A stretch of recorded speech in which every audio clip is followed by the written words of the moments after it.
Welcome to the show. Every Wednesday, every Friday, we are live streaming on LinkedIn, YouTube, and Facebook. If you are watching the show, we want you to be a part of the community. Today, we're talking about social selling.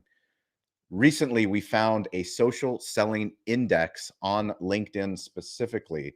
It is a tool that allows you to get a score that will see how well you're doing connected to your industry, how well you're doing content, what percentages you lie. I think Troy Hooper, who is part of our community, is in the top 1% of both categories. But more importantly, why do we do this show? We started this show on Clubhouse during the pandemic. It was audio only. We wanted to build a media company in public. So we have a restaurant business. We built a media company on top. And we believe that everybody that's listening to this, if you're watching on YouTube, if you're listening on digital hospitality, you too are a media company. And how do you become a media company? Well, eventually there has to be a monetization side to selling.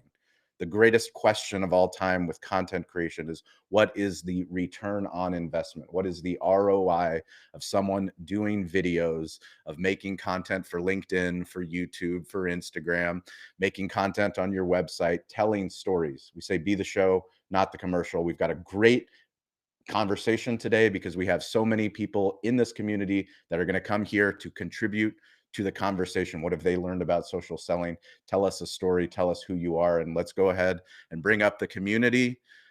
Thank you guys for waiting. Jason Berkowitz is first up on stage. Jason, who are you? What are you building? And what is social selling? Or what is a story that you have about social selling? Jason Berkowitz, longtime restaurant operator, longtime caller, longtime listener, and longtime speaker, longtime host. Just a long time. Just a long time. Love you for it all. So we and then Air Up Training this afternoon. Hildy. Oh, there we go. Sweet. There you Thank go. you. Yeah, please everybody mute. Please make sure you're on camera. Please reshare on LinkedIn so that other people can be a part of the conversation. And Jason, mic is yours. Go for it. Take two. Now we got through the housekeeping. Housekeeping. Air Up Training. We help restaurants satisfy compliance, level up teams, and develop supervisors into leaders. We are working on modernizing and reinventing the standard operating procedure playbook so that we can digitize it and roll it out of the box for small mom and pop restaurants. Because it all comes down to your SOPs. And I'm going to jump into social selling. I'm going to go a little bit old school of the book, right? And so I think it was funny. My husband the other day, we were trying to prop up a projector that we have in the house, and we wanted to elevate it a little bit. And so we kept getting books, but it was all too high. So he went and got mine, he says, it's more of a pamphlet. We only really need a quarter of it. Can we actually call this thing a book? And so 66 pages, but it lives in the category. So a while ago, I had this idea for a book that I wanted to call Please Don't Sleep with the Host. And I had never put it out. And as the Me Too movement started to move, I started to really switch and change the title of it because I was a little bit too worried that it would be a little bit too sensitive. And so I tried to come up with all these different titles, and it's 50 tips for managing a functional, profitable restaurant. And in the end, I came down to saying, you know what, those who get it, and you see that there's a lot of love and endearing and compassion and empathy in this book. And I went for the title because it was the title of a chapter, and I look at this like a concept album with 50 chapters. And the reason I bring this up is I tried to leave my authenticity and my voice and speaking directly to who my audience is, which is restaurants and leaders of the four walls. And it was when I came back and said, I just got to be me. And those who get it will get it. And if there's backlash, there's backlash. But it's right. It's the story I want to tell. And I'm so happy I did that because I actually didn't get backlash. There's kind of became a fun little cult favorite. And because people are like, you are speaking directly to me. And in turn, that converted to ROI of consulting, of building training for people. And then even when we started to sell, I then afterwards launched Arrow Up, and we started with anti-harassment training for restaurants. And here I am, Please Don't Sleep with the Host, wrote that, but everyone got the idea that these are real, authentic stories. Like we were all having a shift drink together of like, come on, man, you know how to do this.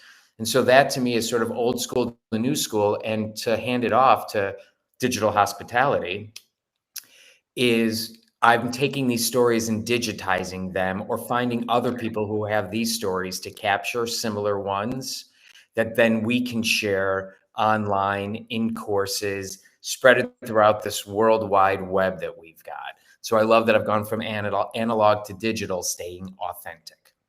And did you do the social selling index score from LinkedIn?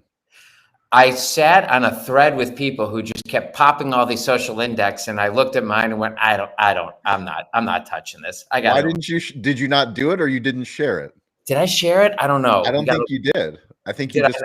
not? I have Matt Wampler who can. He's a Matt, did I witness. share it? I don't think you did. Now that I think back on it, I'll go back and look. But you know what? Yeah, it's going to improve. We're building in public here, Jason. We're building in public. I'll tell you what part of it was seeing Troy Hooper's top percent of top percent.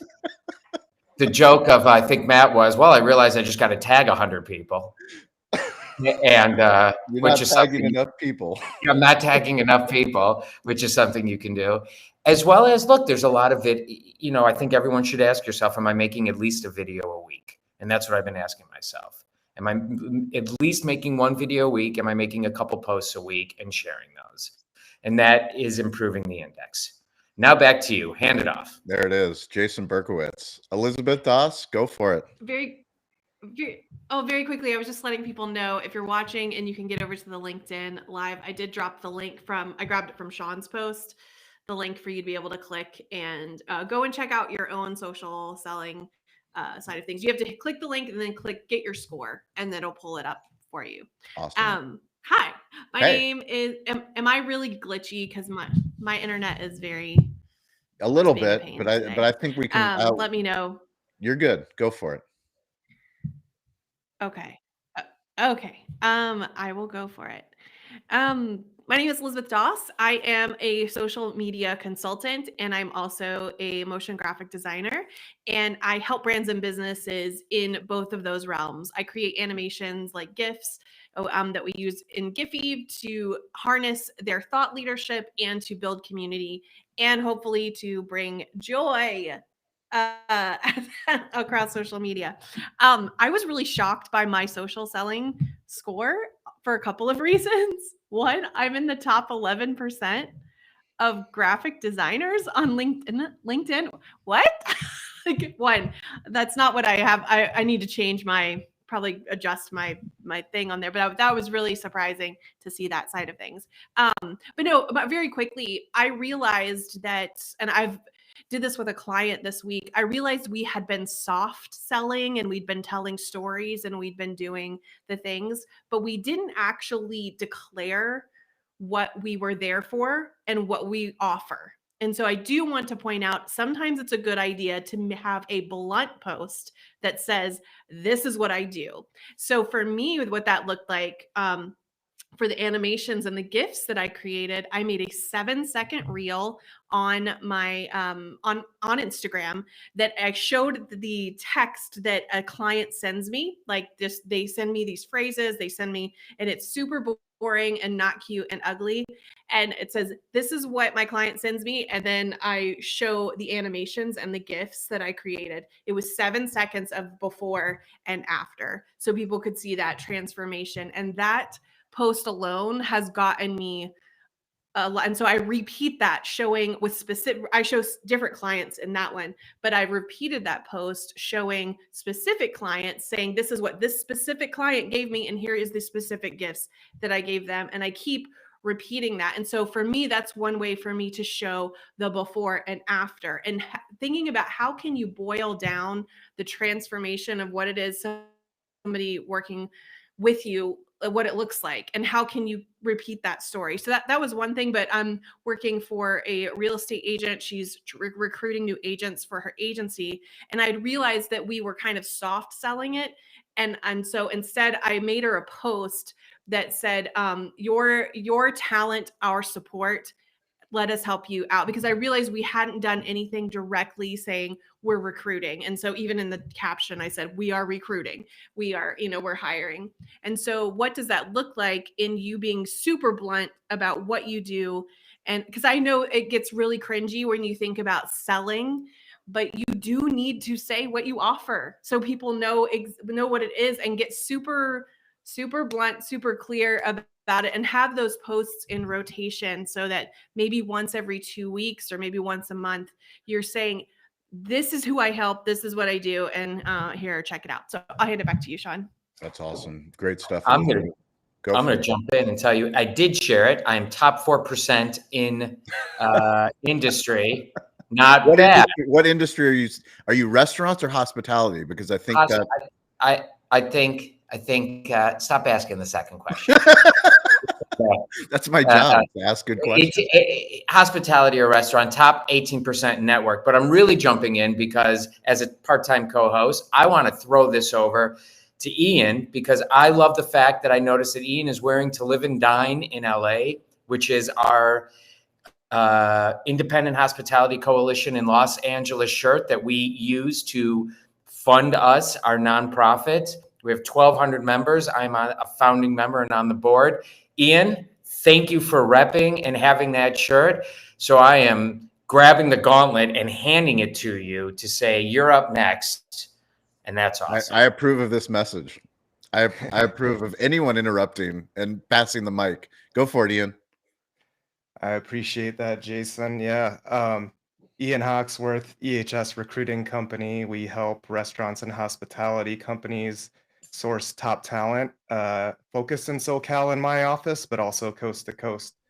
I wanted to touch on one point that Jason made about the title is, I think it leads back to authenticity, right? So, just making sure that when you're out there, whatever you're doing, that you're being authentic. So that's going to help you in your social selling journey, I think, in a huge way. So we all want to be careful what we say, obviously, and censor ourselves to a certain extent to what's appropriate. But, if you over censor, I think then that dilutes your message and just comes across as a little too robotic. So, showing some personality and who you are, I think goes a long way. I'm like very early in my social selling journey, but taking tips along the way and really enjoying it so far. That's awesome. And just a housekeeping, we have a Slack channel for the Rising Tide community. We have a LinkedIn group chat. We have an Instagram group chat. If you guys want to be a part of that, you can just email mike@calibbq.media. Another reason to be on camera is we are repurposing content from this specific live show into short form content. We all need more short form personal branding, social selling content. And Mike and Stover and the team are cutting up these episodes and tagging you all appropriately in them. So thank you guys for being here. Tom, it's been a while. Welcome back. Can you take 60 seconds? Who are you? What are you building? And what are your thoughts on social selling? Are you able to unmute? There he is. Yep. It's okay. Just press the space bar too, and that's a temporary unmute, everybody. Little Riverside hack. Thank you. I appreciate Oh, that. You got to hold the space bar though while you talk. Live Now. coach. We can't hear you. All right. Well, you're asking about my thoughts on social selling. It's Yes. critical in everything we all do. It is the whole new platform. Nobody wants to pay attention to you unless they've seen you somewhere, either in person or online. And I'm finding that online is more important than even in person. That's awesome. Well, thank you, Tom. We appreciate you being here. Chris Tripoli. Hey, What's up? how you doing, Shawn? Hi, everybody. I'm doing great. Who are you? What are you building? And what are your thoughts on social selling? Well, I'm a long-term just industry guy, managed, owned, consulted, developed. I'm with the Restaurant Clinic. The Restaurant Clinic is a small group of specialists. We work with emerging brands, independently owned restaurants wanting to grow. We provide leadership development, and other operational assistance. I also work regularly with restaurantowner.com on operational content development for their website, and I host their podcast corner booth, which is just a ton of fun. So that's who I am and what I'm doing. And I love the topic of social selling because we all sell. And just like what was said, selling is social media. We need to really master it. I want to share, I guess, a couple of things that pop to mind that I have seen clients, brands that have, say, marketing departments or outsourced marketing people that are following what we consider wrong social selling. Because A, it's either too serious, or B, it sells a discount. I don't get it. As I get older and a little bit more confirmed in my opinions, I now absolutely positively refuse to work with somebody that thinks that they're going to win by discounting. I fire them. I think everyone should be. What you need to sell, I think whatever we're selling, and in my book, our social selling is all about growing revenue for a small restaurant brand. Okay, so they've got to do it fun. I've had a client that has described it as sort of the reverse mullet. It's where everything out front is fun. In front of the camera, it's fun. It's a guest experience. It's fun. You obviously aren't living unless you're eating our whatever, or you're not living correctly unless you in our bar drinking this, fill in the blank. We leave the seriousness to the back. The back is all for the systems, technology, increasing productivity and profit. But when it comes to selling, if we're not selling fun, we should smack ourselves and shut up. I wish I could claim authorship for that. It's fantastic. But it isn't. It's a client who said that, and I thought, God, I'm stealing that. Yes. I love the best ideas are all stolen, Chris, as you know. There Yes. are no new ideas. We just have to repackage them and repeat them. Absolutely. Just rebox, spread them out. Everyone can kind of rewrap them and rename them, and I love it. The reverse mullet. Speaking of reverse mullets, Matt Wampler. I'm not sure how I go into that. You have beautiful hair. I don't know if anyone can pull off a mullet, it would be Matt. Whoa. I just got a cut. It was getting there's a fine line. When are you gonna get a Richard Liverman cut? Yeah, it's going to take a little while. There's a fine line between hockey player and hippie, and I had definitely crossed into the hippie side of it. So Okay, fair enough. All right, on the social selling thing. First off, Who are you? Who are you, and what are you building? All right, Matt. You got to remember every new video is a new audience. There could be somebody that doesn't know who Matt Wampler is if they hadn't seen my interview with Xavier. Exactly. Matt Wampler, longtime owner operator. I like to think I'm currently in recovery on the tech side of the business. I'm working on clear cogs. We do predictive analytics for restaurants. We tell every restaurant what it is they're supposed to prep, order, and staff each day so they make more money. With that out of the way, let's go back to the social selling. I'm not buying this LinkedIn SSI score at all. I think fantastic pushback. I love it. The antithesis. Let's go. The social overlords have basically decided to grade us on whether we're doing a good job for their algorithms. Gave us a nice little report card. I'm not sure it has any merit on my actual ability to sell because, frankly, I am the worst when it comes to social selling.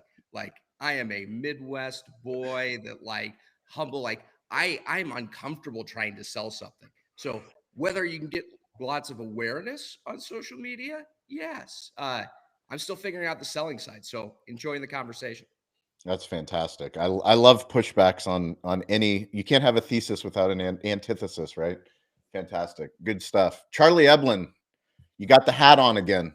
Can you share your statistics that you shared in our group chat? Is that public information, or am I leaking? Am I under an NDA? My Charlie Eblin NDA. No NDAs. It's actually going to be loud and proud later this afternoon when I can get my camera turned around and tell the world. But for those of you who don't know me, my name's Charlie Eblin. I'm the owner, operator of Single Tree Woodfire Barbecue and founder and host of Single Tree Nation. We are on a mission of becoming the Nike of barbecue, and we have a rocket ship propelling us. So we're going to do that with undeniable hospitality, storytelling, and the perfect plate of barbecue.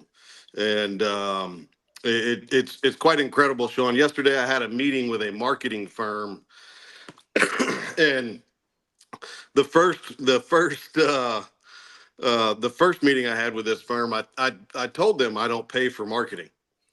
And I told them 2 or 3 different times that I just don't pay for marketing. And they said, "Oh, okay, great." And I said, I'm sorry, I'm not going to do it. People pay me for marketing. I'm not going to pay you for marketing. Fantastic. So you'll never guess where I got that line from. It's somebody in this room, but No idea where you heard something that crazy. yeah. So he comes back yesterday and he has a meeting with me. And the first thing that got me excited about this meeting was he asked me what my goal was, and I said I wanted 100 restaurants. And he said, "Are you for real? You really want 100 restaurants?" And I said, "It's okay, you can laugh. That's just going to piss me off and make me do it." And that kind of set the tone for the rest of the meeting, right? So we get to the end and he says, "So, how does all this work? Or you like how all this works?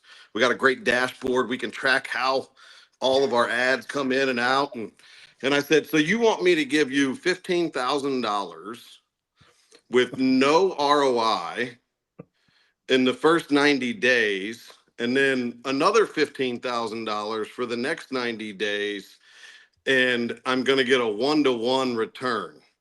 So now I've given you 30 grand and I've gotten a $15,000 return." I said, "That doesn't make any sense to me." And he said, well, I mean, it takes time. And I said, "Okay, well, what I'm doing takes time. So why am I going to pay you to do what I'm doing already? It just doesn't make any sense." So we proceed to go through this conversation. At the end of the conversation, he says, "Well, what are you doing in market?"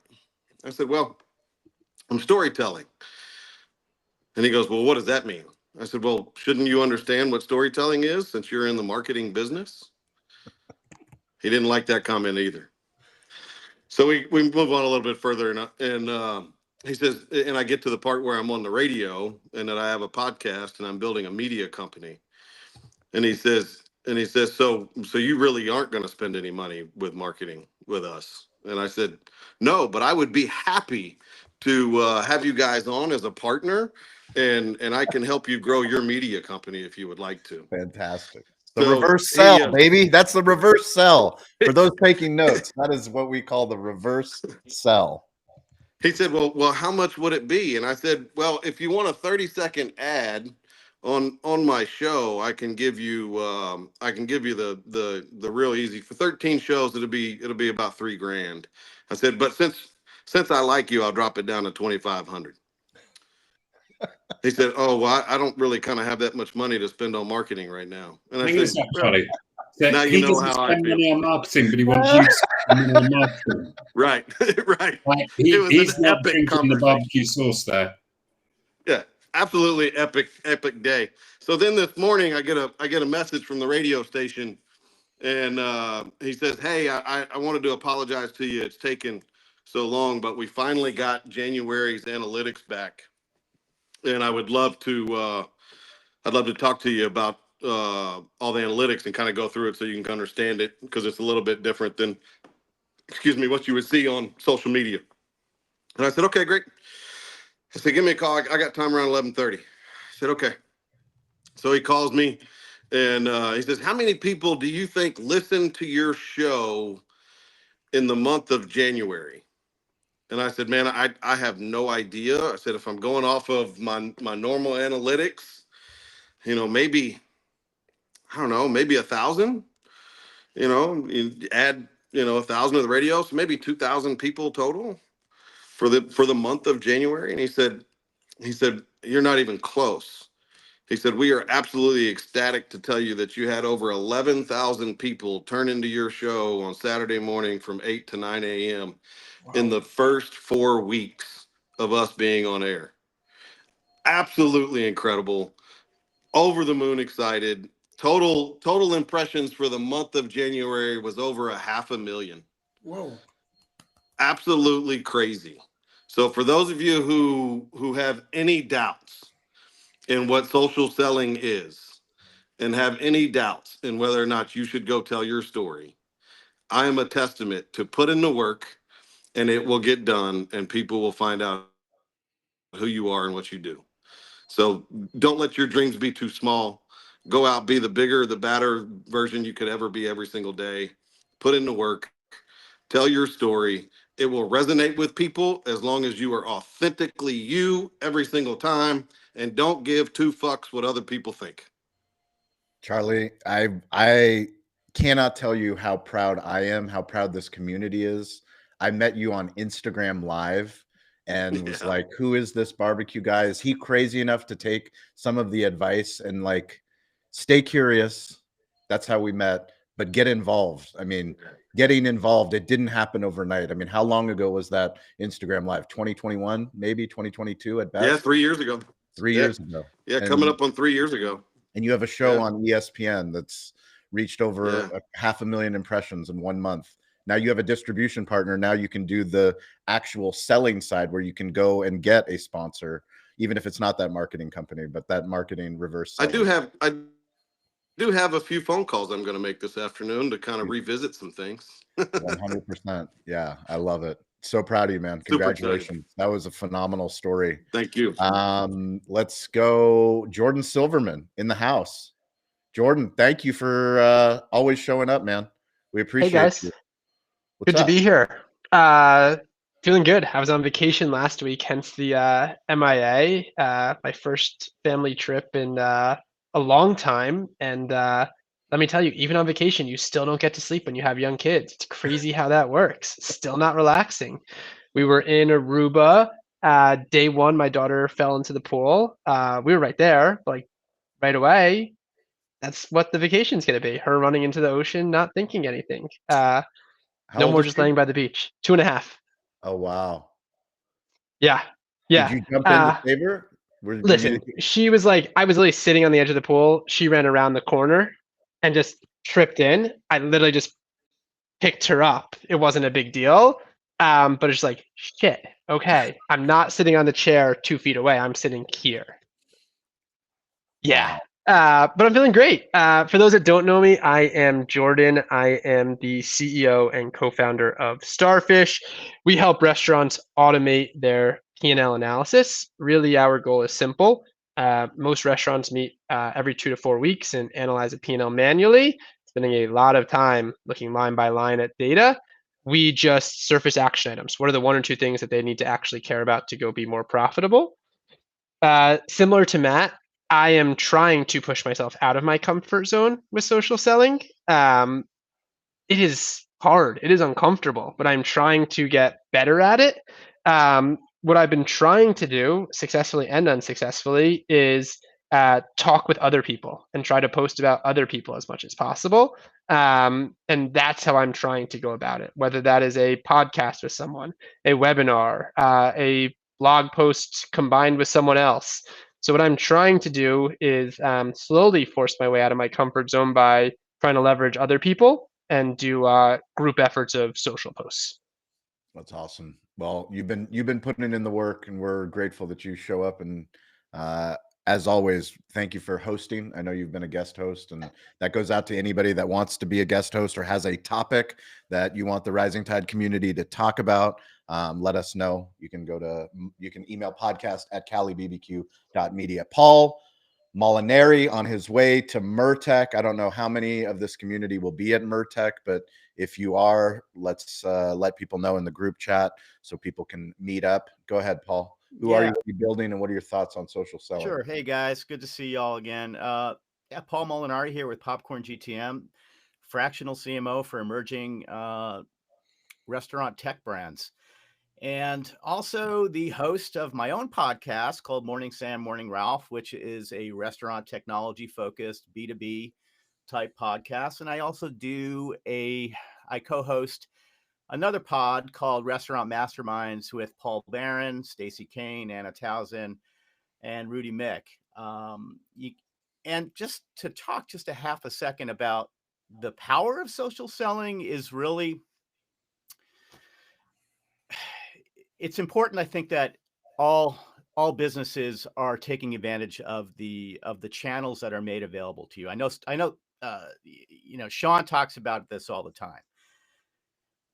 Half of the work is already done for you. All of the infrastructure is already set up. YouTube exists, LinkedIn exists, all of the Instagram exists, TikTok, and so on and so forth. These channels are already there. They're pre-built. They're made specifically for you. So the cost of entry is so low. Really what it takes is just, I think, a tremendous amount of discipline to create content and put content out on a frequency and a cadence that is manageable, not overbearing. I don't necessarily prescribe to more content is better. I have a differing opinion of that. I think that content should be, for me, it should be educational. Like that's the content that I want to see, educational content. I want to learn stuff. And I think that from a B2B perspective, that is what is valued most. I think it's important to always have, celebrations. Oh, I was here with this person, that, that's all excellent. And I think great, but overdoing that, I think can somehow take away from what you're here for to begin with. Right. I think it was Elizabeth that said it earlier that you need to say what you do and what your value prop is. It's not just happy times, right? I mean, what do you do? Why are you here? How are you helping? What's your value prop? So that I have no idea what the hell my social score is. It probably sucks. I don't know. I'm going to click on Elizabeth's link and figure it out, and then I'll probably cry later. But regardless, I'm interested to see what LinkedIn thinks is good. That would be interesting to me. That's awesome. That's Great stuff, Paul. We appreciate you showing up. Richard Liverman, who are you? What do you believe? And what are your thoughts about your own social selling journey? Hi, I'm Richard. I run a business called Richard Solutions. That's coaching, consultancy, mentoring, branding, coaching. I live by a mantra of don't be boring. And I think what's really interesting about the social selling index, I've got my stats up, and there's a really interesting idea that because you're number one, it means you're good. And I'm looking at my score here, and top 1% in my industry, 2% in my network. But then I think to myself, well, Spice Girls were a number one best-selling British group, but it doesn't mean their music was good. And I think there's that little bit. Well, I'm sorry to offend Spice Girls fans. Sorry, Shawn, I didn't mean to upset you there. But I'm seriously offended. I'm very offended. My wife might be offended, actually. She loved the Spice Girls. Britain's given the world some amazing music and the Spice Girls. But my point is, just because you're number one doesn't mean you're good. And I think there's something that Elizabeth has talked about a lot, about quality. And the Spice Girls, I mean, there was one quality song in there somewhere, but there was also a lot of quantity. And I think what's really interesting is data is great for giving you trends and that analysis, like how well are you doing? But there's also that little bit where you might be doing well in terms of numbers, you might be doing well in terms of that SSI score. But what I really like is when somebody drops me a DM and says, that was really interesting, or that helped me.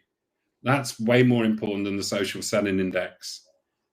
Because like I said, the Spice Girls made it to number one, but I ain't listening to them. Yeah, Richard, it's amazing that you're picking on that, because we all know that in the rock music area, Shawn has been known as Barbecue Spice for years. Barbecue Spice. Yes, I would have been careful. That's actually Barbecue Scuba Steve is Barbecue Spice. Oh, really? Oh, no. There it is. Yeah. I think it's the Jake Paul of barbecue. Mesquite Spice. You've got to get with his friends, I'm assuming. The reality show that is Steven Swiderski. Steven, who are you? What are you working on? And tell us a little bit about social selling, but unmute yourself when you're done laughing. Come on, Jake. Or you're still muted. What about now? So you used to be Midnight Thinker. You could find him at Midnight Thinker, but during a TikTok live stream, somebody said, how do you not call him Steven loves scuba diving. I do. And who doesn't love barbecue, Scuba Steve? And it just happens my name is Steven. Yes. Scuba Steve. That person was actually Howard, believe it or not. Howard did say that on the live stream. Yeah. I'm Steven Swiderski, or better known as Barbecue Scuba Steve. Cali BBQ Director of Operations, Hospitality, and Events. Currently working on updating a daily operation and SOP checklist for our naval location. So if I'm a little preoccupied, that's what I'm typing up. Social selling. Just check our social medias, guys. We'll share a little bit about what you and Vince and others on the team have been doing from a Cali BBQ content standpoint. So we've been making commercials. We're making commercials for people to buy making shit. TikToks, They're making not commercials. They can be commercials in a sense. Developing marketing promotions for kidsmenus.com, one of our great tech partners that we're using. Just promoting all of our good barbecue, our new happy hour that we just finished revamping. Just trying to engage and draw awareness to the restaurant and just have fun with it. It's awesome. Yeah, if you guys take a look at Cali BBQ on YouTube or Instagram or TikTok, shout out to Vince. He's gotten a lot more depth of storytelling, so it's no longer just me or Bernice, but it's a lot of our front of the house staff and back of the house staff and Steven doing different types of skits that actually is performing really well across Facebook, Instagram, TikTok, and YouTube. Great work. Adam, the Wi-Fi guy. Pawn Talk. Hold on. I'm back. Sorry. We're slightly distracted then. Can you hear me? Who are you? What are you building? And what are your thoughts on social selling? I am Adam. I am the founder of Captive Wi-Fi. There you go. My little logo is just there. We're building awesome tech to help collect first-party data and convert it into loyalty. And I'm trying to build a unique kind of a system that helps customers convert their data and convert into loyalty. What was it? Sorry, social selling? Did you say? Social selling, yeah. As in your brand, or your personal brand, or I'm new to this. I just joined, so give me a pointer. Adam, who's your favorite Spice Girl? Probably Baby Spice, because I met her a few times and she was really nice to me. Yeah, and weirdly enough, I met her at her kids party, friends party, or something like that. It was really weird. She was a mum. It wasn't during the Spice Girls, so that was really weird. So yeah, I was at a friend's party, and they're like, "Oh, Emma's over there," and I'm like, "What do you mean?" She's over there. Emma's over there. I'm like, "Emma who?" And then I looked over there, and I was like, "She's just there with a kid, normal person. Very nice. She's very nice to me. Nice person. Had a nice chat. I didn't fangirl over her. Sorry. Continue, Shawn. Is that so? From a social selling standpoint, once you personally started doing more video work, publishing videos, doing a lot of the stuff that you do now, what did you learn? What have you learned? I think it's really interesting, and again, thank you, Shawn, for pushing us to do all this. The other side of my business is IT. No one really cares about IT for restaurants and IT for this and that. When I built Captive, I had the ability to start talking. As you know, all of you, I can talk a lot. So it gave me advice to actually start talking more to people. And on that note, Richard, I just had Michelle in on the podcast, so I'm glad she's working with you on stuff. But it was really interesting to start like that conversion from selling personal brand, right? There's always good stuff about advertising, but learning was really interesting to see the positivity from everything we're doing, and also for us to be able to it's really nice for us to be able to share the story. And one of the biggest things that we've learned is the story is the thing, right? The story is the key. So if you can tell people stories, you're not just helping their brand, but you're helping people to see us as well. So it's not all about the selling really for us. It's about the presence, I think.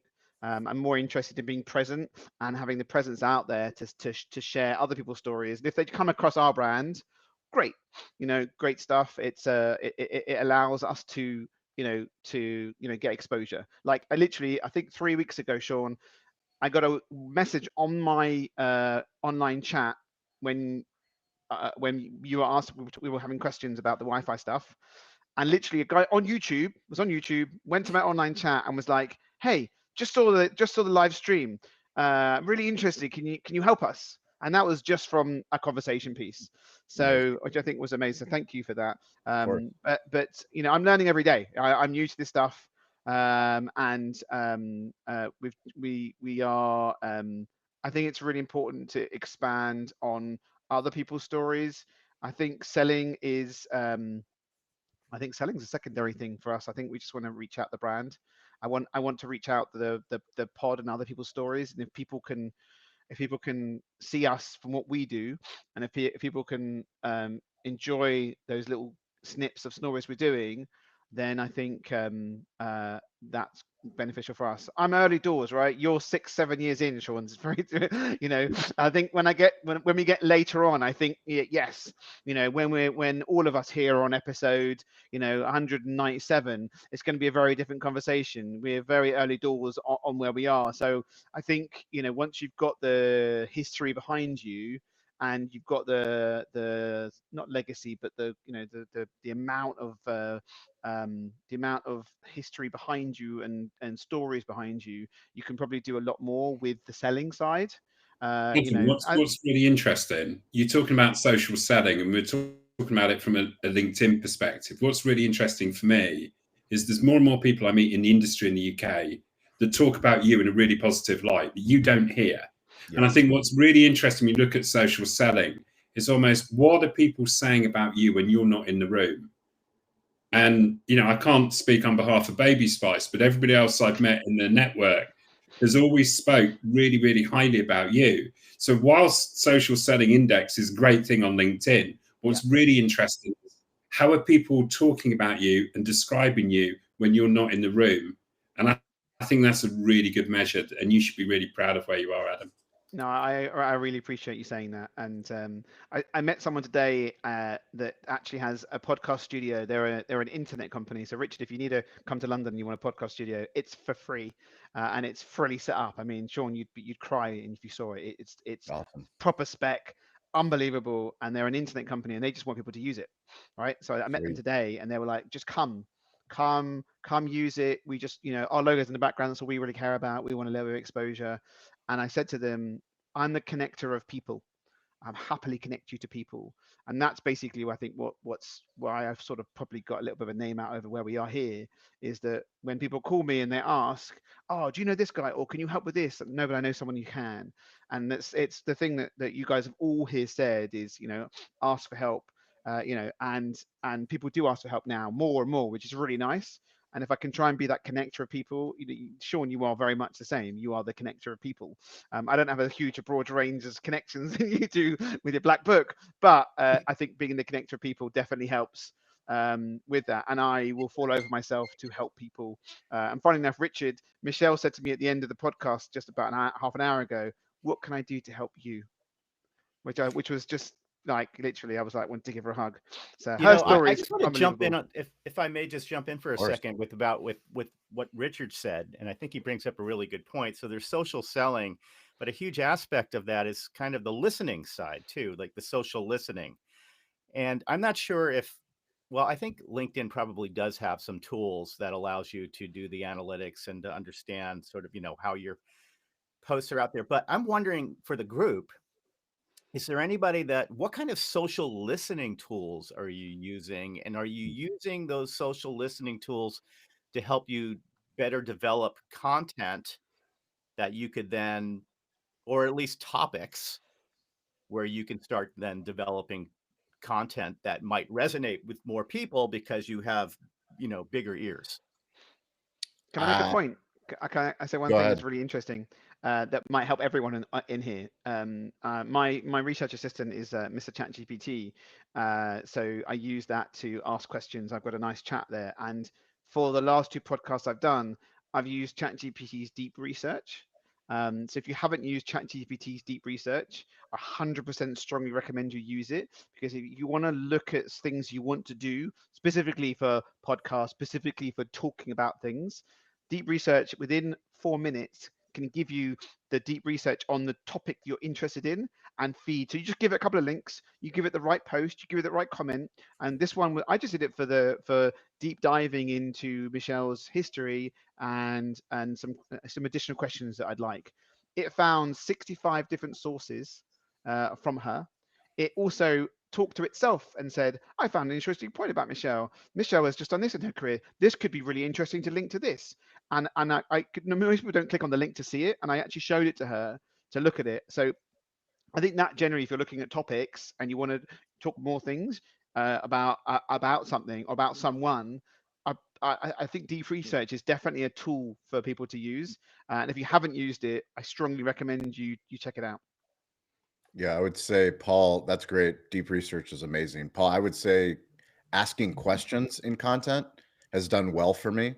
Asking questions in comments. So like when somebody comments instead of just liking the comment, and I'm saying this to myself as my own homework assignment, but like, how do I listen more? Like if I get more comments on a post, how do I dig deeper and actually ask another question that might give me a nugget of truth? I mean, polling's great on LinkedIn, allows you to, like, from a standard high level, well, what are people thinking? And I probably should do more polls than I already do, but social listening is extremely, extremely important.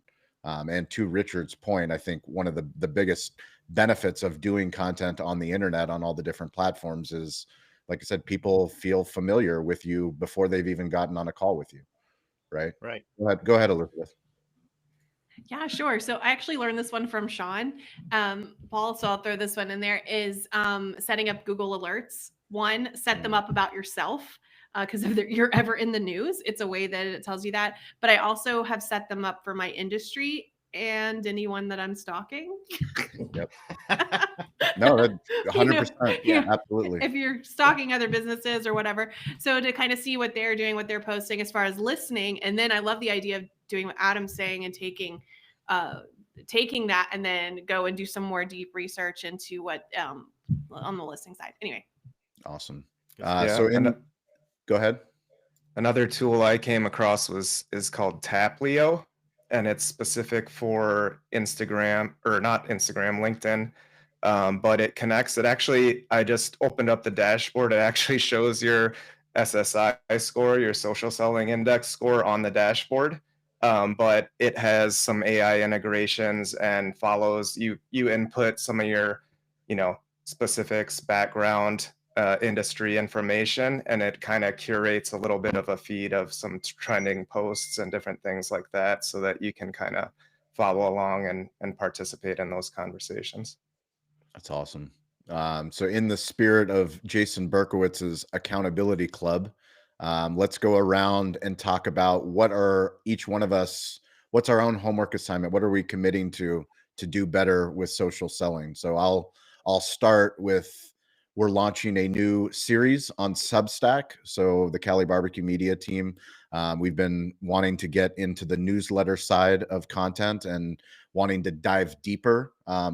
We do a lot of obviously we talk a lot about technology, storytelling, restaurants, but getting more specific, and in Substacks particularly, of launching this restaurant technology Substack series. So we are doing video, but it's going to be less than 10 minutes. And obviously any feedback on how we can get better week over week. We're excited about the newsletter opportunity. Shout out to Stover and Kyle for doing the work to help lay the foundation. But I have so many conversations, hundreds, thousands of conversations with people that are tech founders here on this call, people that show up at Mertech, people that show up at National Restaurant Show.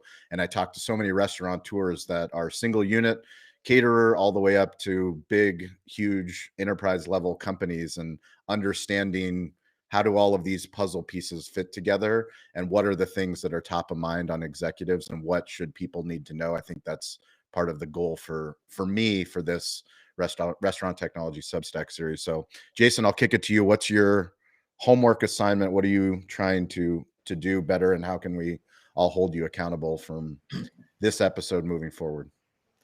To turn pretty much one of my messages per week to keep it video on LinkedIn. I like the Jason walk and talk. It's got that Ashwin look to it. I'm like, I like seeing Jason's hood, his neighborhood. I like fun. I like the movement. I like movement. Wampa called that out to me too, and I appreciate that. That's double reinforcement. That's 200% reinforcement. It seems to be Jason's natural state. That It just is. feels like where he flows. I would like to see a video behind the scenes of Jason talking on his phone and what everyone else is looking at. That's what I want to see. I want to make that video actually. And that's why Shawn Yeah. has like 8 people following him around. Right. View he likes. Right.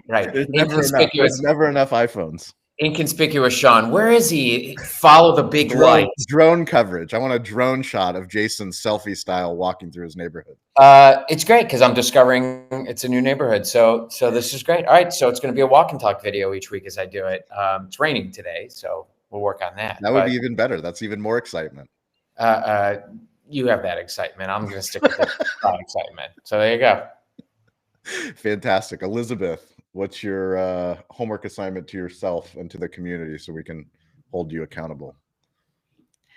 I think I have completely ignored my own social media in working with my clients. And so I know I need to get back to telling this story and been able to capture content. So that's because we use Riverside as well for like our podcast and stuff. And so I have it, I just don't post it. And so I need to do that and start showing up even more. Also commenting on LinkedIn. I've really got to set aside time for that because it highly favors the comments side of it because it's supposed to be a networking platform, not just a broadcasting platform. And so the more I can spend time and actually do that, I know it's going to just benefit better because it is that social part of things. And something that Scott Turner always tells us when he's in here is treat your comments as if you are posting.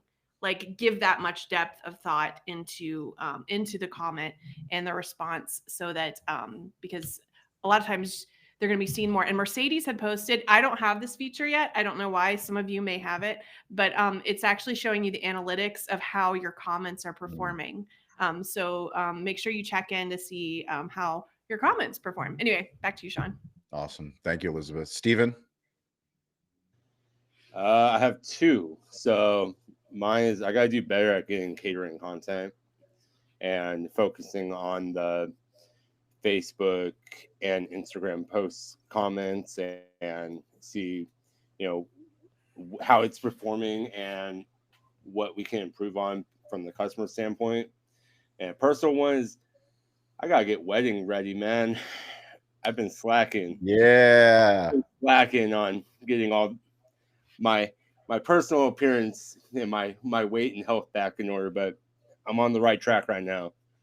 Well, we can't wait for that magical wedding, and I have a huge honor that I get to do, and I need to do my work as well. So I will work on that, Stephen.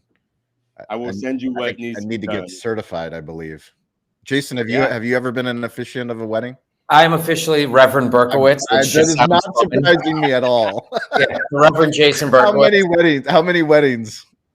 2 that I actually like fully built out and was the officiant. 2 that one that I took them to the beach and they just because they got married in Mexico, so I had to officiate, and 1 signed. So 4 for 4, only 1 divorce, and the one that was divorced was the one that I just signed. They just took me to sign and make it legal in California. So 3 that I was.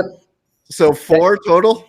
4 total. 2 that were wrote the whole. Led the ceremony. You were the wedding planner as well? No. Listen, Jason, let me tell you something. Post on that on LinkedIn.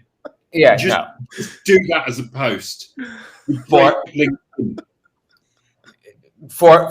3 out of 4 are still rocking strong. Steven, here's my recommendation. If you have a wedding planner or whatnot, we did our own because it was kind of like a COVID wedding, but I put a critical path together, just like opening up a restaurant. And I literally listed it out and I put a critical path and I shared what was the mutual critical path to wedding day. It saved so much as far as you want to minimize the micromanaging, man. Just get rid of the micromanaging going into the wedding day. See, I have a wedding planner, but I'm using a lot of the connections I've made with working with Cali, photographers, videographers, DJs, all that. So I'm looking good right now. Yeah, put it in the critical path and make sure they have it documented that they've agreed upon something that is clearly there. Be careful of the favors. Yeah, Google Doc. Careful of the flavors, you said? Favors. Careful of the favors. Favors. Because that means it's a priority poll and it's your biggest day. Because it's your most important person's biggest day. Wisdom from Rabbi so careful of Berkowitz. the favors. Reverend Berkowitz, usually Rabbi, now Reverend in this case. What's that, Matt? Jason, were you a bridezilla in your wedding? No, quite the opposite. No. You got very intense there for a second. Because I protected. I became the protector of it all. No, I was good. I was cool, man. Until the photographer was like, now kiss the back of his neck. I'm like, that's just terrible. Let's just take these photos like they're band photos. Band photos. There you go. I made our wedding photos. I'm like band photos. I want to walk across the street like Abbey Road. I don't want to have like the ring on the is there a Google Drive of band photos from Jason? Yeah. Like as your YouTube cover photos? We're working on it. We're working on it. I like it. I can't wait. Cross-utilize, man. I like it. Critical path to opening, Steven. Base hits to get you there. There it is. And scene. Chris. Yes, kind of hard to follow that, but no pressure. Our group, Restaurant Clinic, has been very, very busy with content, with training, and with development, and has done a horrible drive of social selling. And so I think a good thing to be held accountable for is taking our Monday Morning Nourishment, which is a one-page newsletter that is chock full of tips, hot items, industry things that we need to know that we share with clients, turning that into LinkedIn, short YouTube videos, et cetera, to be more of a selling way of sending out education that also sells our services. Awesome. That's what I need to do. One per week? Yes. All right. Monday Morning Nourishment. You should get it. I can't believe we've been sitting on this info and we're not using it to sell. I don't know. What's the, do you have a YouTube page? No. Okay. Not yet? No, not yet. Okay. By the way, I didn't give you the information. Universal Life Church. Go Google Universal Life Church. It's out of Florida. You're going to be a reverend out of that. Sorry. Is that for me? Yeah, for you. I apologize. And Chris, I'm making sure you got, because I love your Monday Morning Nourishment, but I didn't give you the information. That might be the second thing I'll do. First, I got to promote services, and then I got to do this because Jason's having way too much fun. Yeah. Reverend, you're all reverends. There we go. There you go. Richard Stover's telling me that when he was drunk in college, he got one of those because he thought I heard that too. The eye in the sky spoke. Yeah. The eye in the sky, the Wizard of Oz. The wizard behind the curtains spoke. We heard you. Richard, what's your social selling homework? Yeah, a couple of bits of housekeeping. I'm going to nag Elizabeth to comment on posts because she's done it to me for years, and now I get my own back on her, which I'm delighted about. And then for Adam, I need to catch up with him to find out where that podcast studio is, and because it's always a laugh and a giggle. And then and also where Emma Bunton lives, but we'll skip over that. I made a comment about being number one and the Spice Girls maybe not being the greatest example of great content, and it just made me think. But there are people who've been number one that are absolutely amazing, and I'm going to give you another British band called Massive Attack, who did an incredible album and made it to number one. So it is possible to be number one and make great content. And it's just made me think, okay, so I'm doing pretty good with the LinkedIn score. Can I be Massive Attack rather than the Spice Girls? All right. Massive Attack. We're going to hold you accountable, Richard, for your album. Let's see it. Matt Wampler, what's your homework for yourself and for the community? Richard, who hurt him during a Spice Girls song? Who hurt you, Richard? I got a 6 and an 8-year-old that are listening to Spice Girls, so it's standing the test of time. My takeaway is this. I got a podcast that we're starting to record in a couple of weeks, and I got to do the research. So, Adam, thank you for the deep research. That's on my to-do list. Now I've got a little inspiration. There it is. Deep research. Using AI to research AI. Fantastic. Let us know how that goes, Matt. Paul, what's your social selling homework? Well, one of the things that I've been thinking about, and I don't know if this is going to be too kitschy, corny, or just annoying. What if I did like a Guitar Friday, like a Riff Friday, right? And just you know what? I don't even want to do it. Never mind. That's not my Why? homework. What do you mean? Well, I'm worried about I don't want to be the guitar guy. You know what I mean? It's like, well, I think people would enjoy it because I'm pretty good. But at the same time, it's like, okay, one of the things about social selling that I know we haven't had a chance to really talk about was, is there a way that you can put yourself into like a corner with certain things? You know? I would argue no. I mean, Okay. the best people like Gary Vaynerchuk, for example, started on Wine TV, right? Yeah. Like now he doesn't do that, but it's an evolution, right? It's an evolution of do something that you want to do, that you're passionate to do and you're excited to do. And then if that evolves into something else, it right, evolves cool. into something else. But Well, if maybe you you'll feel see Riff compelled, Fridays. to do it, then do it. Yeah, maybe you'll see some Riff Fridays. I think that could be fun. There he goes. I love it. A theory of mine, Paul, and if you could tie it in, is that all humans go out of tune. All instruments go out of tune, so all humans go out of tune. So what you work about pulling it back into tune, it becomes this idea. So maybe you draw the riff in with somebody else so that you can keep it selfless, not just the selfish, grandizing. I like Something that. Yeah, that's cool. Thanks, fellas. You got it. Ian, what's your homework? Well, I've been doing a Friday video actually myself, so I want to continue that. I was doing text at first, and I feel like translating into video, just for the selling aspect, it gives people a peek into who you are a little bit more. And if you get into a sales situation afterwards, they already know what you look like. They already know what you sound like. They feel like they know you a little bit more. So it just lowers some barriers there. So I think the videos are a great idea.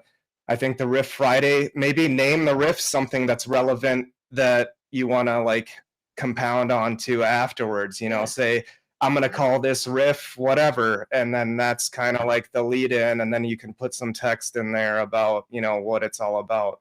But yeah, I want to keep up with my video each week. And then something Chris mentioned earlier is, discounting and all that. I want to keep refining my value proposition. So that's kind of my homework, is to keep kind of refining that further and making sure that I have a good lead in and letting people know, why work with us as compared to any other recruiter out there. So awesome. Adam, what's your social selling homework?